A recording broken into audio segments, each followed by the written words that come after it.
Friends, welcome to Biology Made Easy. We are discussing evolution, and as already you know that evolution is a process of modification with descent.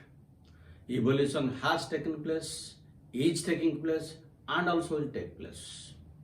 But as a student of science, how can we believe it?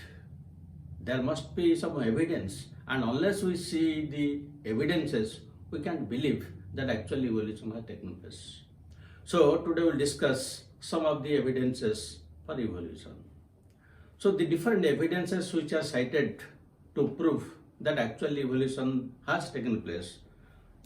Some of them are one is a comparative study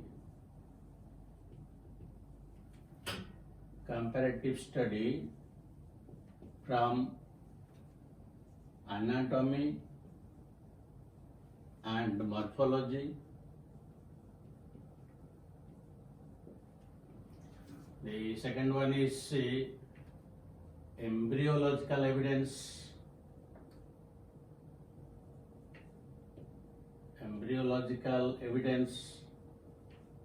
The third one is paleontological. That means the evidence from fossils. Paleontological evidence. Then the fourth is biogeographical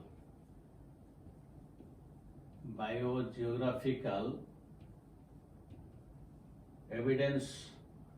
Then another evidence is biochemical or physiological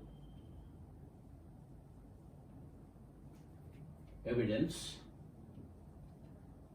So these are the five major groups of evidences. Besides this, there is also evidence from taxonomy, then anatomy, then from the different aspects the evidences are there. But we will discuss only some of the very important evidences. So today we'll start with the first one, that is comparative study from anatomy and morphology.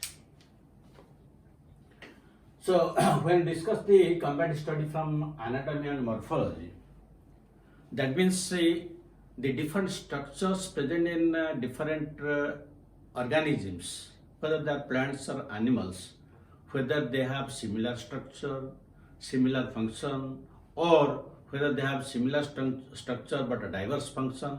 All these things we'll discuss during this evidence from the comparative anatomy and morphology. So this comparative anatomy and morphology, again we'll discuss in several steps so that our understanding will be very much clear.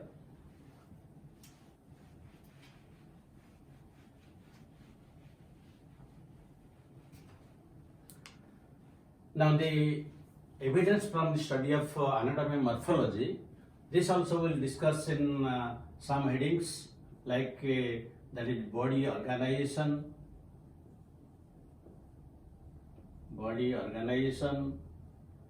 then gradual development or gradual modification, we can tell, gradual modification. Then the third one is homologous organs,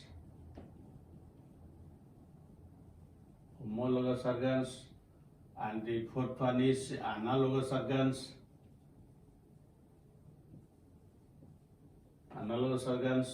Then the next is connecting links, and the next one is vestigial organs, and the last one that we'll discuss is atavism. So we'll discuss all these points under the evidence that is comparative anatomy and morphology. Now let us discuss this first one, the body organization. Now whether it is an animal or a plant, all the organisms, they start with a single cell. And when several cells combine together, it gives rise to one tissue.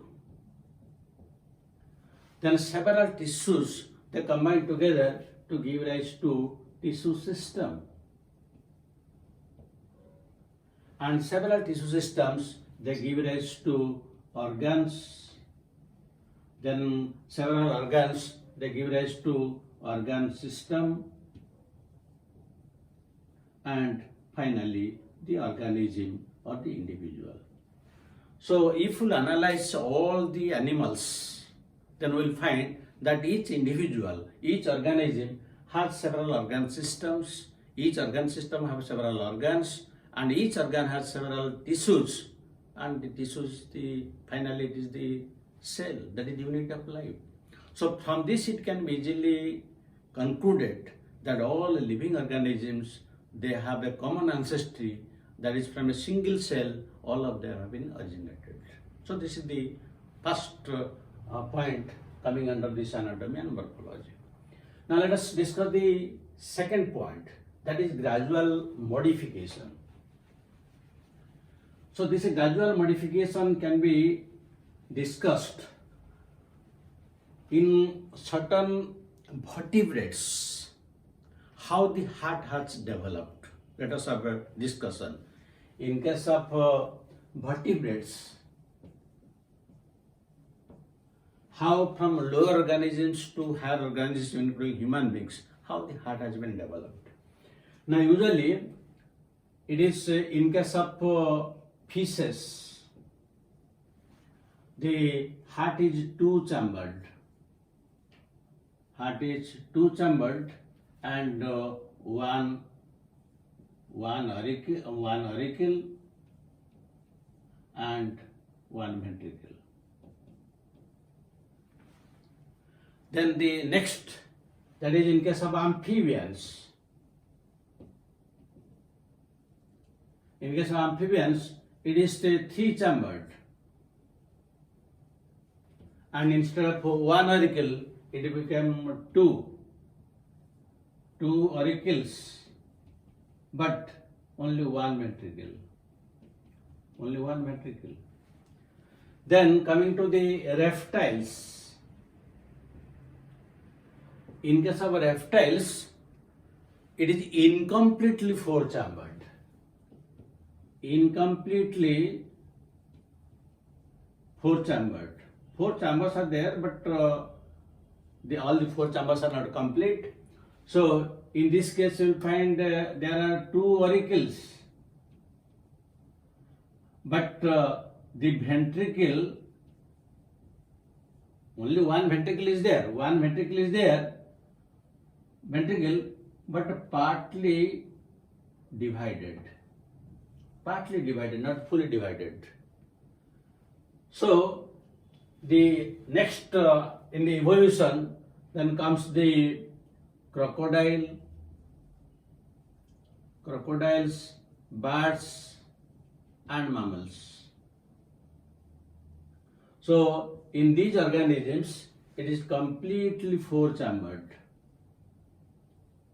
Completely four-chambered, having two auricles and two ventricles. So why such gradual development has taken place? It indicates that the mammals, birds, all of them have come out through this process of evolution. That means the fish is the ancestor from which the amphibians, then the reptiles, and then the birds, mammals, all of them have been developed. And with their development, the heart has also been developed. So this is the example from gradual modification. Now let us discuss the third one, that is homologous organs.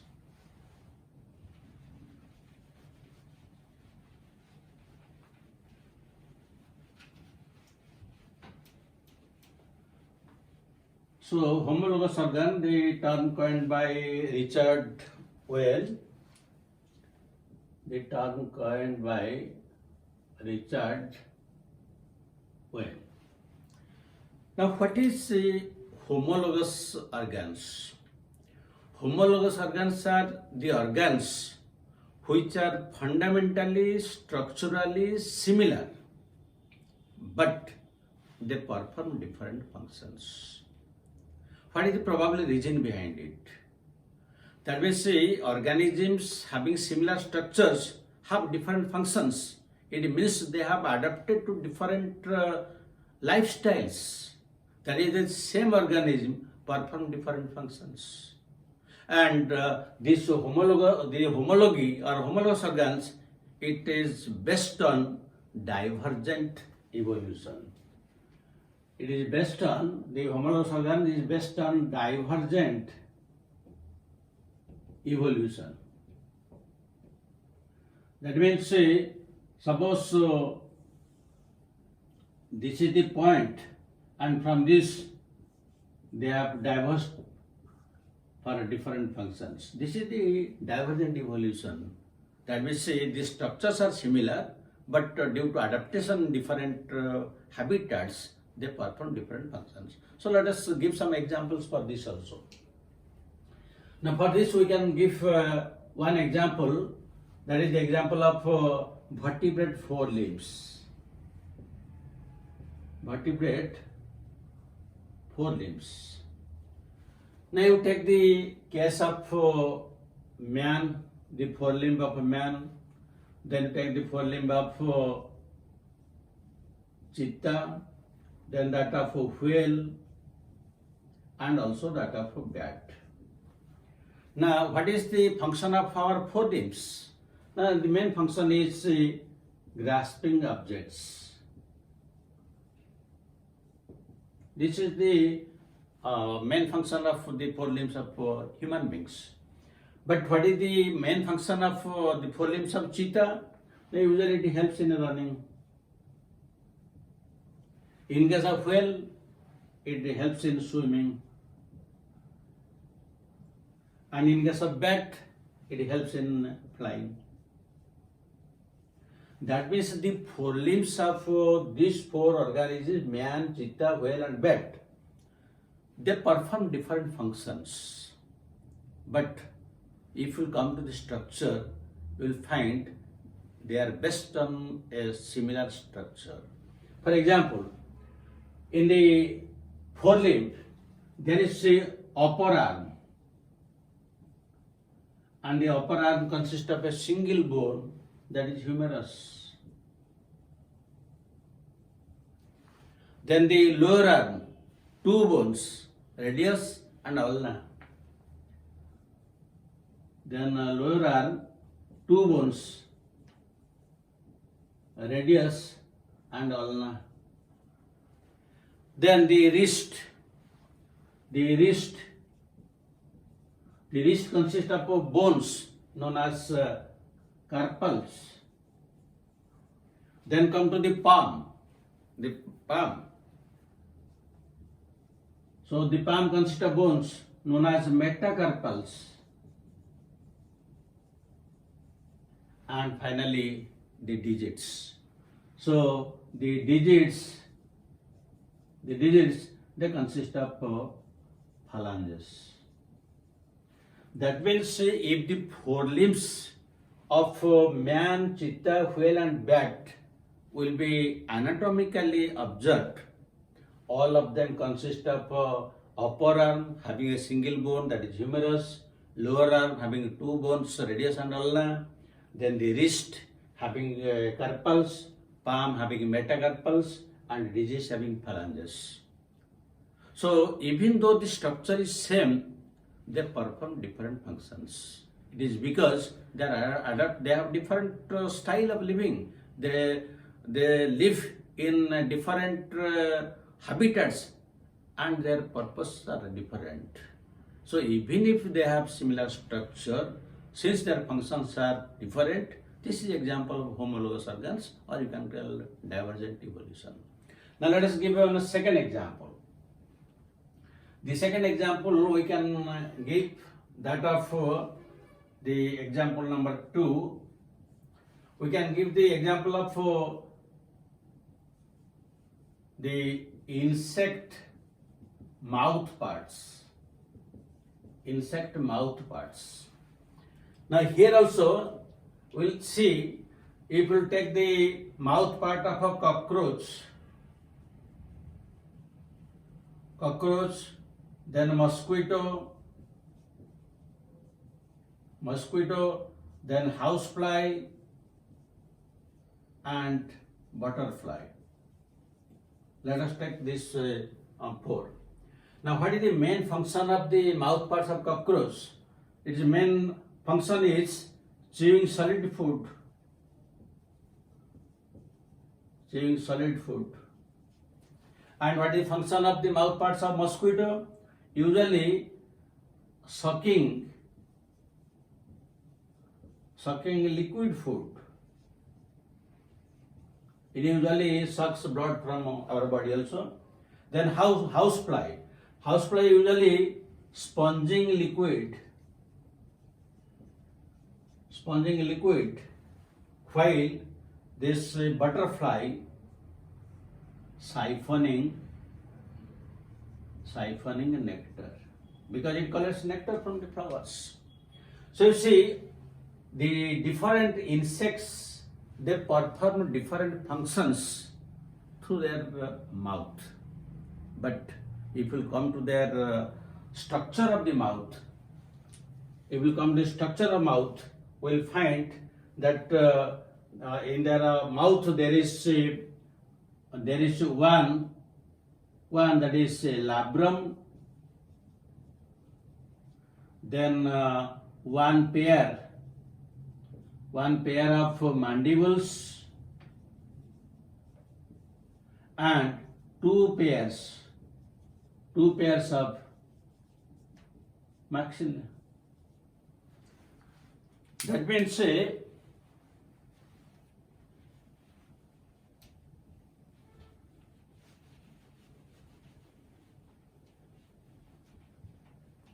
now see, that means the cockroach, mosquito, housefly and butterfly, their mouth part have different functions, but the structure is similar. And in all of their mouth there is one labrum, one pair of mandibles and two pairs of maxillae. That means here the structurally they are similar, but they perform different functions because they are adapted to different habitats. They have different style of life. That is why this is also an example of homologous organs, or you can tell that is divergent evolution. Then let us give the third example. The third and fourth examples we will give from the plants.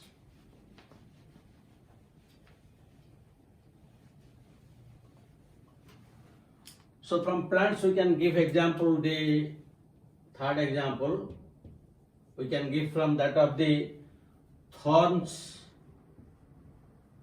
of bougainvillea and that of the tendril of cucurbita and passiflora. So you see, the thorns of a bougainvillea, it comes from the axils. Similarly, the tendrils of either cucurbita or passiflora, it comes also from the axils. That means in both cases they are axillary in position. But in case of bougainvillea, the thorns protect the plant body, while the tendril of cucurbita and passiflora, they help in climbing of the plants. That is, structurally they are similar, but perform different functions. So this is also case of homology, and we can give the fourth example also from the plants. That is the leaves. Leaves arise from nodes, whether they may be simple leaf or compound leaf or leaf tendril. That means the simple leaf also comes out from the node, the compound leaf also comes from the node, and also the leaf tendril comes from the node. It has the same structure, but the functions are different. The leaves have different function, the tendril has a different function, it helps in climbing. Similarly, we can also give another example, that is in case of Homology also will found in case of skeleton, heart, brain, vessels, and muscles of different organisms. Their basic structure is similar. So these are the 5 different types of examples from homologous organs, or which is the basis of a divergent evolution.